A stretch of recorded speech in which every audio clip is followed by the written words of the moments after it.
안녕하세요.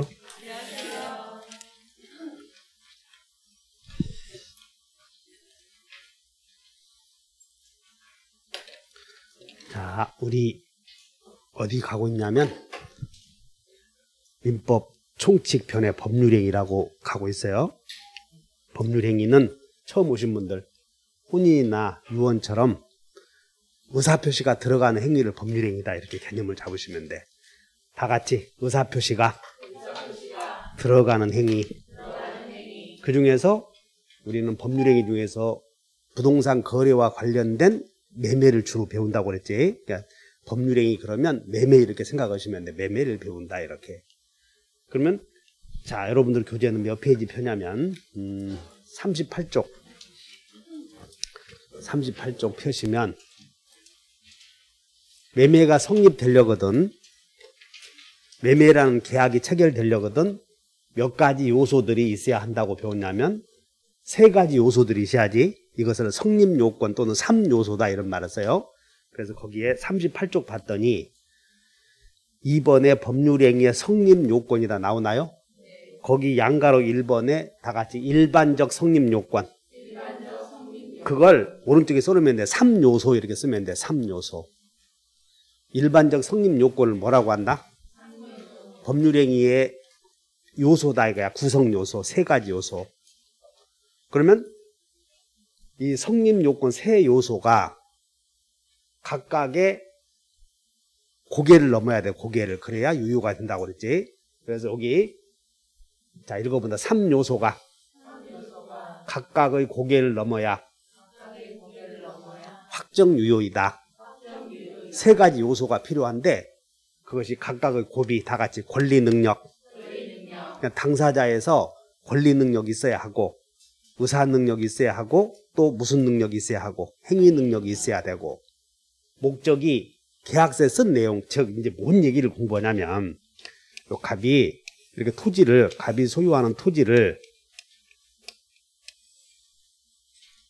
매도를 통해서 넘겨야 되겠다는 거야. 그럼 여기 봐. 그럼 갑이 요 토지를 팔아야 되겠다라는 의사를 정해서 표시한단 말이야. 그러면 여기 봐. 갑이 토지를 팔 때 의사를 정할 때 정신이 제정신이어야 돼? 좀 이상해야 돼? 그러니까 당사자가 중요한 게 당사자가 의사를 정할 때 제정신이어야 된다고 해. 의사 능력이 있어야 돼. 그다음 권리 능력은 당연히 있어야 되고. 그래서 의사를 정할 때 권리 능력이 있어야 되고 그 다음에 무슨 능력이 있어야 되고 분별력 그 다음에 무슨 능력까지 이게 있어야 된다 그 말이야. 그래야 매매계약이 의도한 바대로 유효하다 그런 얘기야. 거기에 자 3번에 법률행위 효력요건이라고 해서 1번에 일반적 효력요건 나오죠. 거기에 동그라미 1번 읽어보다 다 같이 당사자가 권의행위 있을 것, 권리능력 또 무슨 능력, 의사능력. 여러분들 이렇게 바꿔 거꾸로 이게 권의행위 이렇게 써버려. 권행의 하지 말고. 태어나면 무슨 능력?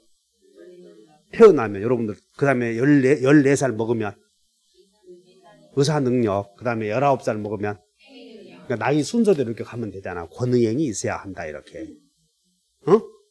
두 번째는 이제 의사표시에서 계약서 쓴 내용, 계약서에 쓴 내용이 다 같이 확정 가능, 이행 가능, 적법, 타당성 이런 네 가지 또 고비를 넘어야 한다 이거야.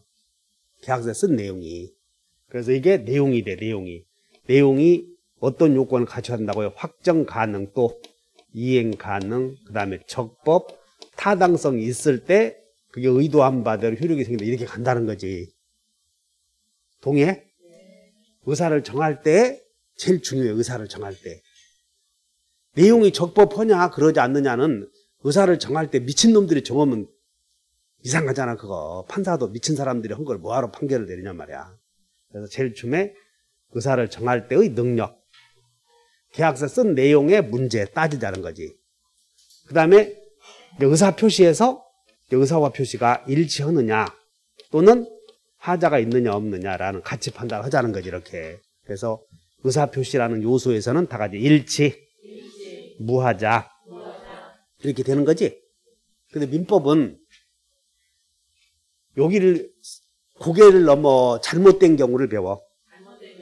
그래서 고개를 넘는 그런 과정이 아니라 3요소가 각각의 고개를 넘어야 하는데 넘지 못하는 경우 효력을 배운다는 거야. 넘지 못하는 게 여기가 시험이에요. 여기가. 자, 그러면 각각의 요소, 3요소가 각각의 고개를 넘어야 되는데 다 넘으면 다 완전한 고비를 넘으면 어디로 간다? 확정, 유효 이렇게 넘으면. 근데 경우에 따라서는 넘지 못한 경우에는 효력 요건이 결여된 경우는 다 불확정 유효, 확정 무효, 불확정 무효 이렇게 나누어진다는 거지. 이렇게. 그럼 오늘은 뭘 배우려고 하느냐면 확정 무효의 효력을 조금 배우고 다시 되돌아가야 돼. 확정 무효의 효력을 배우고. 그래서 지금부터 쭉 어디로 가냐면 페이지 112쪽으로 가시는 거예요. 자, 지금부터는 뭘 배운다고요? 확정 무효 효력을 지금부터 배우려고 그래. 그래서 조금 배우시고 되돌아가 보자고. 그러면 공부가 될 거라고. 그래서 자, 112쪽을 봤더니 제목을 한번 읽어보시죠. 05에 법률행위의 뭐와 뭐 다 같이 시작. 그러면 이제 봐. 여기가 뭔 얘기냐면 고개를 넘지 못하면 불확정 유효라고 그랬지. 그래서 이 불확정 유효를 우리 지난주에 뭐라고 배웠냐면 이것을 취소할 수 있는 행위. 그럼 이 취소할 수 있는 행위를 확정 무효로 한다고 할 때 쓰는 말을 무엇이라고 한다? 취소 이렇게. 지난주에 배웠던 거야 이게. 그럼 여기서 다시 되돌아가면 효력 요건이 결여된 경우 당사자의 행위 능력이 있어야 될 텐데 행위 능력이 제한된 사람을 다 같이 제한 능력자. 그러니까 제한 능력자의 행위는 취소할 수 있다는 거야 이게. 여기 딱 보는 순간 가면 제한 능력자의 행위 여기 3요소에서 나오는 거니까. 그 다음에 제한 능력자는 거기다. 그 다음에 이제 의사표시에서 의사와 표시가 일치하고 하자가 없어야 되는데 의사표시에서 문제가 있는 경우가 하자 있는 의사표시라고 배웠고 비진의 표시, 통정의 표시, 착오, 사기 강박은 다 같이 유무, 취취취. 그래서 의사표시에서 착오, 사기 강박에 의해서 이루어진 법률행위는 확정 유효다고 불확정 유효다고. 불확정 유효를 여기다 그 말이야. 불확정 유효. 그러니까 성립이 되면서 계약이 성립이 되려거든 여기에 몇 요소가 있어야 한다고? 3요소. 여기 당사자 또 목적, 의사표시라는 요소를 갖춰야 되고 여기서 당사자에서 고개를 넘어야 되는데 당사자에서 제한 능력이 있으면 이렇게 의사표시에서 고개를 넘어야 되는데 문제가 있으면 이렇게 간다는 거예요. 그러면 이제 여러분들은 무효는 애초부터 술 잔뜩 먹고 한 법률행위는 무효니까 성립 당초부터 무효이고 취소할 수 있는 행위는 성립 당초에 무효요, 유효요? 유효를 취소하면 무효가 된다 그 말이야. 그러니까 여러분들은 113페이지 제목을 봤더니 다 같이 무효와 취소. 구별하시겠어? 애초부터 무효는 여기. 술 잔뜩 먹었으면 여기. 미친놈이 했으면. 근데 제한 능력자가 했으면 무효요, 일단 유효야? 일단 유효.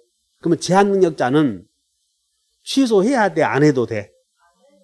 안 해도 되는 거예요. 자기가 유리하면 안 해버리면 돼. 미성년자가 법정 대리인의 동의 없이 매매했을 때 불리하면 취소하면 되고 제한 능력자라고 해서 매매 계약이 꼭 불리한다 이런 보장은 없잖아. 이런 게 유리하면 가만히 있으면 돼. 가만히 있겠다는 걸 뭐라고 그래요? 추인 이렇게. 조금씩 잡히나? 이렇게 해서 불확정 유효 이걸 취소할 수 있는 행위 확정 무효. 그래서 차이 아시겠지? 그럼 확정 무효는 한번 무효인 것으로 탁 정해졌으니까 이 확정 무효는 다시 이렇게 갈